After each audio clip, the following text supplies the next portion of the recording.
Assalamualaikum, halo teman-teman. Kali ini saya membuat video tentang pengenalan bagian dari tanaman anggur. Hal ini sangat penting khususnya bagi pemula yang baru menanam anggur, supaya nanti bisa dengan mudah dalam merawat dan membuahkan tanaman anggur. Jadi kemarin banyak yang bertanya dan ragu tentang bagian tanaman anggur, walaupun sudah diberikan panduan dalam menanam. Ya, sebenarnya anggur itu sederhana, sama dengan tanaman buah lainnya. Jadi, teman-teman tidak lagi pusing dalam menanam anggur. Oke, langsung saja. Mari kita bahas bagian-bagiannya. Oke, kita mulai. Nomor 1, batang utama. Ini adalah batang utama. Anggur adalah tanaman perdu atau semak yang merambat, jadi batangnya juga bisa berkayu. Tapi jangan berharap batang anggur menjadi sebesar pohon mangga atau durian ya, karena jenisnya hanya perdu. Nah, batang anggur ada yang pakai batang bawah atau rootstock, ada yang tidak. Tergantung jenis anggurnya. Jika pakai batang bawah, nanti akan tampak ada sambungannya. Ini adalah contoh batang anggur yang sudah berkayu. Batang bisa menjadi lurus jika sejak dari bibit kecil diberikan tali atau tonggak pegangan agar anggur bisa menjalarnya. Jika tanpa bantuan tonggak atau tali, maka batang akan rebah dan menjalar secara mendatar.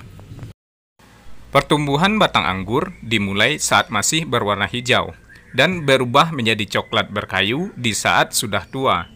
Karena ukuran batang tidak terlalu besar, batang anggur bersifat agak lentur dan tidak getas, terutama saat masih hijau. Bisa dibengkokkan sesuai keinginan, sehingga lebih dekoratif. Ini adalah sebuah keuntungan, sehingga anggur bisa ditata bagus menjadi pohon buah di dalam pot, atau kita sebut dengan tabulam pot. Ciri batang anggur lainnya yaitu mempunyai ruas-ruas atau berbuku, di mana setiap ruas mempunyai mata tunas yang biasanya selang-seling dengan ruas lainnya. Seiring waktu, batang anggur yang kecil akan berubah menjadi besar sesuai usia tanaman.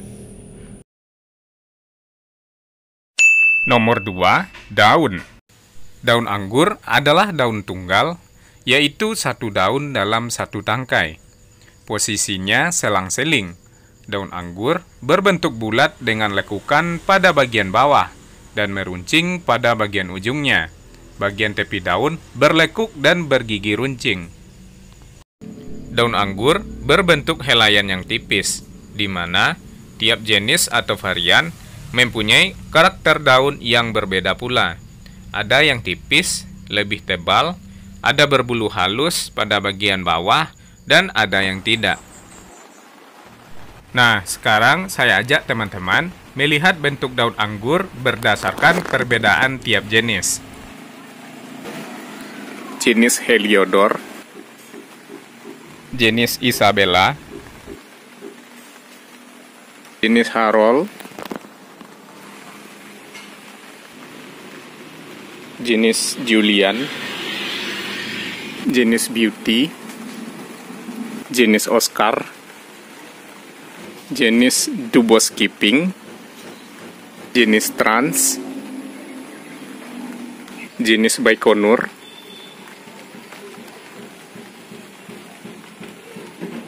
jenis Halloween, jenis Jupiter,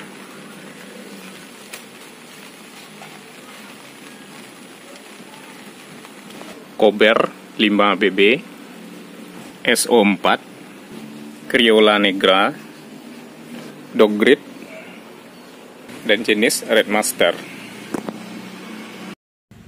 Jadi kesimpulannya, bentuk daun anggur berbeda untuk tiap jenisnya. Seperti daun pada umumnya, daun yang lebih tua mempunyai warna hijau yang lebih tajam dibandingkan dengan daun yang lebih muda. Ini adalah salah satu contohnya, perbedaan warna antara daun tua dengan daun yang muda. Jadi, jika daun anggur teman-teman warnanya tidak hijau pekat, tidak usah khawatir. Biasanya itu mungkin karena dalam masa pertumbuhan. Biasanya, jika daun sudah tua dan mulai melengkung, bisa menjadi pertanda tanaman anggur siap untuk dibuahkan. Untuk melihat pertumbuhan tanaman anggur, baik atau tidaknya, kita bisa melihat dari kondisi daunnya. Jika daun sehat, hijau merata dan pucuknya bagus, itu pertanda bahwa pertumbuhan tanaman sedang baik. Namun, jika daunnya kerdil, berwarna aneh dan tidak hijau merata, ini menandakan pertumbuhan sedang dalam masalah.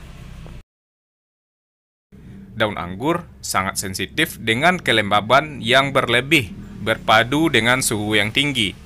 Biasanya saat musim hujan yang diselingi terik matahari, dengan ciri daun akan mulai terserang jamur. Nah, hal yang paling penting untuk daun, tipe daun yang tipis akan sangat mudah terserang jamur dibanding tipe yang agak tebal.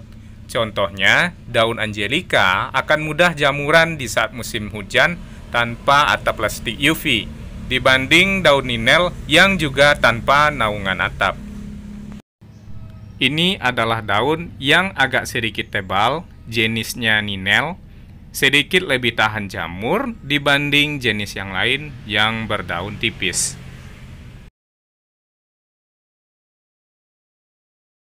Nomor 3, bud. Bud adalah istilah dalam bahasa asing yang artinya kuncup atau mata tunas yang belum berkembang. Bud terletak di ketiak daun, jadi setiap daun akan diiringi oleh bud. Bud adalah bagian yang sangat penting bagi tanaman anggur, di mana berfungsi untuk penghasil cabang, apakah itu cabang pembentukan ataupun cabang pembuahan. Bud akan pecah menghasilkan tunas. Nah, tunas inilah yang berfungsi untuk pembuahan. Jika ingin membentuk cabang, maka bud pada posisi yang kita inginkan harus pecah menjadi tunas. Atau jika untuk pembuahan, bud harus pecah menjadi tunas yang membawa bunga. Caranya dengan membuang daun pada posisi bud tersebut. Biasanya akan lebih mudah pecah pada cabang yang masih berwarna hijau dibandingkan pada cabang yang sudah tua atau coklat. Yang biasa terjadi adalah bud susah pecah setelah dilakukan pemangkasan daun, dan biasanya hanya pecah pada bagian ujung saja. Ini biasanya karena cabang terlalu panjang, sedangkan nutrisi anggur dominan ke ujung. Akibatnya gagal pecah tunas. Oleh karena itu, jika pembentukan cabang, lakukanlah di saat cabang masih berwarna hijau dan pakai sistem 50-50. Setiap 50 cm, potong dan pecahkan bud agar menjadi cabang, dan jika untuk pembuahan, lakukan pemangkasan juga di bawah 50 cm. Nah, seiring waktu, mata tunas akan berubah bentuk dari lancip runcing menjadi lebih besar dan membulat. Biasanya, jika mata tunas kecil dan lancip, tidak akan membawa cikal bunga, cocok untuk pembentukan cabang. Namun, jika mata tunas sudah berukuran besar, bulat dan penuh, ini menandakan mata tunas sudah membawa calon bunga. Tapi, ini tergantung pada jenis anggur itu sendiri. Agar mata tunas cepat membesar, maka berikan pupuk yang mendukung pembuahan, seperti fosfat dan kalium. Berikan di saat cabang sudah membesar dan mulai mengeras. Jangan lupa, tanaman harus mendapatkan sinar matahari.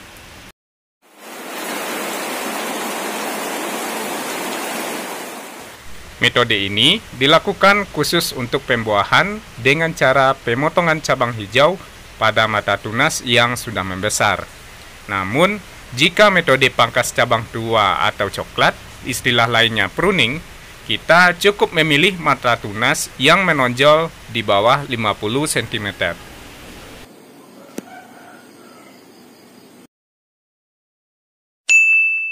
Selanjutnya, nomor 4, tunas samping atau tunas lateral.